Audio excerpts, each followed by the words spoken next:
Agoy na napud ta. Natay konting pasilip sa ato ang pag-eskwela. Ako karon usa sa grade 11 student nga nagmemorize sa FBS sa second semester. So mao na nagmemorize ko. Memorize gid day. Tabangi Lord, yun sa pag-memorize Lord. Dayon, daghan kay ko buhatonon, gisayaw-sayawan lang nako. So we're making Kita ni mo na, script na ko na para sa vlog. Vlog na mo sa FBS. Kinala na mo mag-vlog para makagraduate mi sa second semester. Dayon, busy for now. mukanta lang ko gamay. Have some many things to study. Mura ko buag. And I'm Dayon mo na, studying yet. nagkuha ko sa akong notebook I have nga nag-rumble-rumble ang mga sinulat.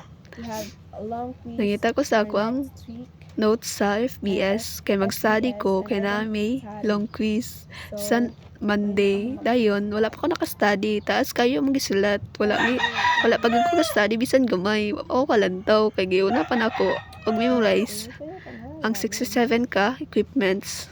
I don't know where I'm going Muna, to start pakli-pakli na lang ta. Luya sa grade 11 student. So, sa mga mo grade 11, ayaw mo pagpalabig ka excited. Kay grabe ka worst, grabe kakapoy. Kita ni mo na. Wow, kamao to gagi uy. Kita nyo yan. Napakadami. Ibuklad ta jud bisan maot kig agi. Oh my Da. Sige pa. Nakita ni mo na unsa ka taas. Mauna ka taas sa ang ako ang i-study.